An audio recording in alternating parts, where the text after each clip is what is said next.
Hello दोस्तों, आपके अपने चैनल सिविल बाबा जी में आपका स्वागत है। आज इस वीडियो के माध्यम से हम आपको ये बताएंगे कि ग्राउंड बीम और प्लिंथ बीम जो होता है ये क्या होता है।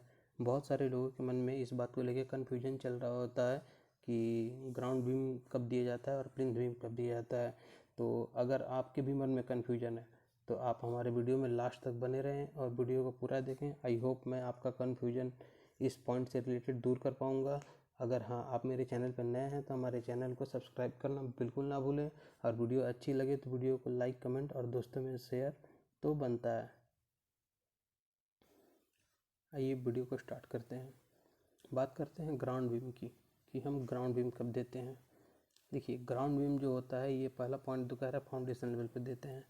अगर आप घर बनवा रहे हैं और आपके घर के सामने अगर कोई सड़क है और सड़क के अकॉर्डिंग आपका जो प्लॉट है काफ़ी गड्ढे में है, लगभग 6-7 फीट या 8 फीट गड्ढे में है, ठीक है, तो आप वहाँ से डायरेक्ट फुटिंग दे के आप कॉलम तो उतना लंबा उठा नहीं सकते हैं प्लिंथ लेवल तक, क्योंकि अगर 8 फीट आपका 7 फीट 8 फीट गड्ढा हो जा रहा है, उसके बाद आप रोड से भी 1-1.5 फीट अपना प्लॉट ऊपर ही रखेंगे तो आपका कॉलम का हाइट जो होगा बहुत ज़्यादा बढ़ जाएगा। ठीक है, तो हाइट और तो पहला केस ये हो गया कि अगर आपका प्लॉट काफ़ी गड्ढे में। दूसरा केस कब हो गया, जो अगर मिट्टी की जो बियरिंग कैपेसिटी होती है, मिट्टी आपका वहाँ का मजबूत नहीं है, बहुत वीक है, तो उस केस में हम लोग ग्राउंड बीम दे देंगे। देखिए, फुटिंग दी है, फुटिंग के बाद हम क्या करेंगे, ग्राउंड बीम दे देंगे। अगर आपका जो प्लॉट है वो काफ़ी गड्ढे में है, ग्राउंड बीम देने के बाद हम क्या करेंगे, कॉलम को उठा के और प्लिंथ लेवल पर ला के हम प्लिंथ बीम दे देंगे।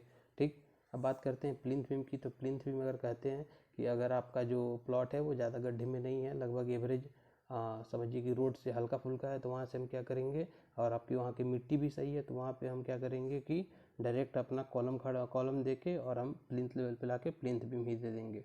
ठीक है, तो ये फंडा समझ में आ गया। पहला पॉइंट जो है कह रहा है फाउंडेशन लेवल पे प्रोवाइड किया था, दूसरा इसका पहला पॉइंट कह रहा है हमारा जो है बीम ग्राउंड लेवल पे प्रोवाइड किया जाता है।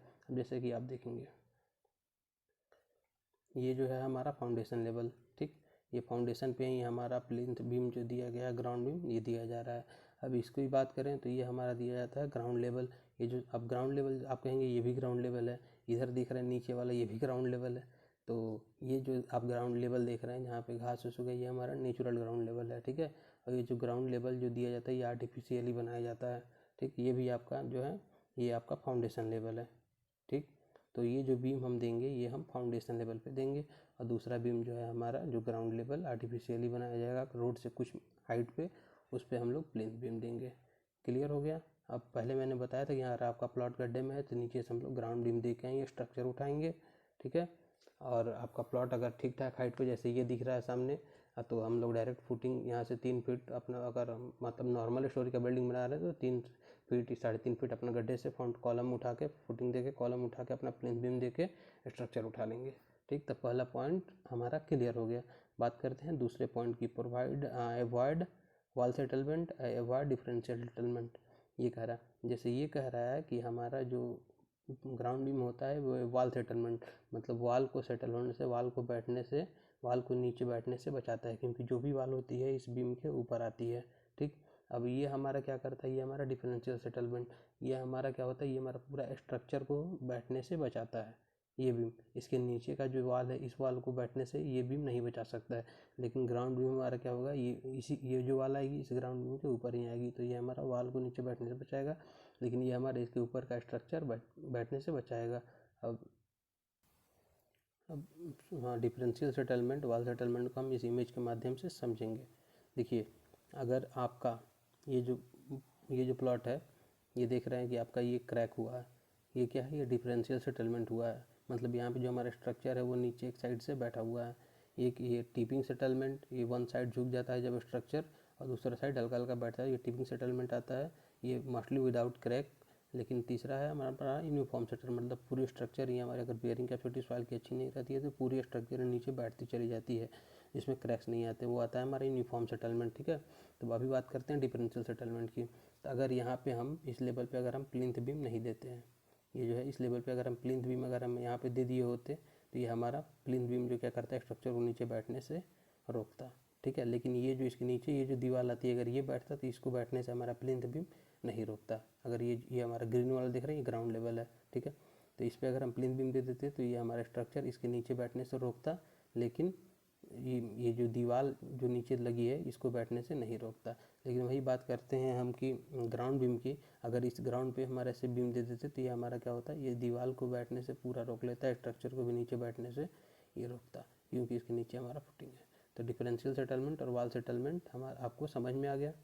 अब बात करते हैं हम तीसरे पॉइंट की। तो जो तीसरा पॉइंट कह रहा है, if the bearing capacity of soil is less, अगर सॉइल का बियरिंग कैपेसिटी है वो हमारा अगर कम है तो then increase the bearing capacity of soil और ग्राउंड। जो ये हमारा बीम होता है क्या करता है, हमारा सॉइल का बियरिंग कैपेसिटी इंक्रीज कर देता है। जैसे कि ये हम क्या करते हैं, जो बीम है हम ग्राउंड लेवल पे क्या करते हैं, फाउंडेशन लेवल पे दे दिए तो क्या होगा, फाउंडेशन का जो स्ट्रेंथ होगा, फाउंडेशन की जो कैपेसिटी होगी वो हमारी बियरिंग कैपेसिटी बढ़ जाएगी। तो क्या करता है कि हमारा सॉइल का बियरिंग कैपेसिटी, एरिया बढ़ गया इसका, इसी लेवल पे ग्राउंड लेवल पे हम बीम दे दिए। तो आप भी जानते हैं कि एरिया जब बढ़ जाता है तो हमारा लोड क्या होता है, डिस्ट्रीब्यूट हो जाता है, चारों तरफ लोड कम लगता है।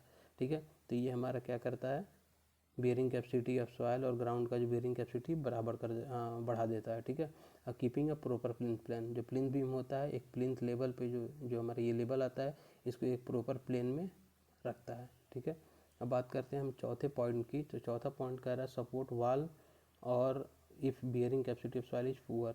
ठीक है, connect all the column when foundation depth is high. ये क्या कर रहा था, ये कर रहा था हमारा वाल को, जितने भी इसके ऊपर वाल आ रहे हैं इसको सपोर्ट कर रहा था, नीचे बैठने से रोक रहा था। ये क्या कर रहा था, जितने भी सारे कॉलम आ रहे हैं इन सारे कॉलम को एक दूसरे से कनेक्ट कर रहा है। ठीक, ये चौथा पॉइंट हमारा ये कह रहा है। ठीक है, मतलब इस ग्राउंड बीम के ऊपर दीवार आती है, प्लिंथ बीम के नीचे हमारा ग्राउंड से दीवार आती है। ये दीवार के नीचे कोई भी बीम नीचे नहीं दी जाती है, लेकिन जो इसके नीचे दीवार नहीं दी जाता है, ग्राउंड बीम के ऊपर सिर्फ वाल आता है। ठीक, अब बात करते हैं हम पाँचवें पॉइंट की। पाँचवा पॉइंट कर रहा है design to carry its own weight and brick work load above the plinth level. मतलब ये जो बीम है ये अपना लोड बियर करता है और इसके ऊपर जो ब्रिक वर्क का लोड है वो बियर करता है। ठीक है, ये हमारा कह रहा है design to carry its own weight and construction load. ये क्या करता है, ये अपना वेट तो बियर करता ही है, लेकिन इसके ऊपर जो लोड आ रहा है कंस्ट्रक्शन लोड, ये भी हमारा प्लिंथ बीम बियर करता है। छठे पॉइंट की बात करें तो छठा पॉइंट कर रहा है protect building from the poor bearing capacity of soil. वही बात है कि जो प्लिंथ बीम देने से हमारा सॉइल की बियरिंग कैपेसिटी बढ़ जाती है। तो बिल्डिंग को बियरिंग कैपेसिटी अगर सॉइल की पुअर रहती है उससे हमारा ये बीम ग्राउंड बीम जो होता है बढ़ाता है। ठीक है, जैसे कि अगर आप नदी के किनारे या तालाब के किनारे घर बनवा रहे हो तो वहाँ पे आपको ग्राउंड बीम देना नेसेसरी हो जाता है। ठीक है, क्योंकि वहाँ पे सॉइल की बियरिंग कैपेसिटी उतनी रहती नहीं है, तो वहाँ पे क्या करते हैं हम ग्राउंड बीम देते हैं। उसके बाद ग्राउंड बीम के ऊपर अपना जो भी स्ट्रक्चर खड़ा करना रहता है प्लिंथ लेवल पे लाते हैं, तो प्लिंथ बीम लेवल पे हम अपना प्लिंथ बीम देके तब उसके ऊपर स्ट्रक्चर उठाते हैं। लेकिन अगर आपका मतलब जो प्लॉट है वो मतलब अच्छे खासे एरिए में है, ठीक है, वहाँ की मिट्टी आपकी सही है, तो वहाँ पे हम लोग ग्राउंड बीम देने की ज़रूरत नहीं, वहाँ पे हम लोग प्लिंथ बीम दे के ही अपना स्ट्रक्चर खड़ा कर लेते हैं। ये कह रहा है design to carry its own with construction, ये पॉइंट हो गया था। छठा पॉइंट कर रहा है प्रोटेक्ट बिल्डिंग फ्रॉम पुअर, ये अभी ये चल रहा था। ये कह रहा है protect from damage of building in earthquake and buckling of column. जैसे देखिए ये अगर नीचे से हम इसको उठा रहे हैं, ये जो कॉलम आ रहा है नीचे से कॉलम आ रहा है, अगर ये बीम ना देते यहाँ से डायरेक्ट हम स्लैब के पास लेके चले जाते तो ये कॉलम क्या हो जाता है, हमारा हाइट बहुत ज़्यादा हो जाता है। हाइट लॉन्ग कॉलम किस चीज़ के चलते फेल करता है, तो बकलिंग के चलते। इसमें बकलिंग का केस आता है और हो सकता है तो हमारा लॉन्ग कॉलम फेल हो जाता है। तो ये बीम जो करता है सारे कॉलम को एक दूसरे से टाई अप करता है और कॉलम के बकलिंग से बचाता है। ठीक है, अच्छा सातों ये चीज़ मेनली आरसीसी, मतलब दोनों जो बेसिक है, दोनों जो है सातों पॉइंट कह रहा है, दोनों जो स्ट्रक्चर है वो हम लोग को आरसीसी से ही देना जाना चाहिए, क्योंकि आरसीसी का जो स्ट्रक्चर होता है वो आप जानते हैं कि स्ट्रॉन्ग होता है, उसकी टेंसाइल पावर भी ज़्यादा रहती है। तो दोनों जो स्ट्रक्चर है आरसीसी से ही देना चाहिए। इसमें कह रहा है ये जो हमारा स्ट्रक्चर मेनली आरसीसी होता है, और ये जो स्ट्रक्चर है इसको हम लोग आरसीसी से बनाने की ज़रूरत होती है। ये पॉइंट मैंने दे दिया है। तो आई होप ये वीडियो जो है आपको समझ में आया होगा। अगर इसके बाद भी आपको ग्राउंड बीम और प्लिंथ बीम से रिलेटेड कोई डाउट रहता है तो जी आप वीडियो में बिल्कुल करें, मैं आपका एक छोटा से छोटा डाउट अपने वीडियो के माध्यम से क्लियर करूँगा। तो आज के लिए बस इतना ही। वीडियो अच्छी लगी तो वीडियो को लाइक करें, ठीक, और अपने दोस्तों में शेयर करना बिल्कुल ना भूलें। धन्यवाद।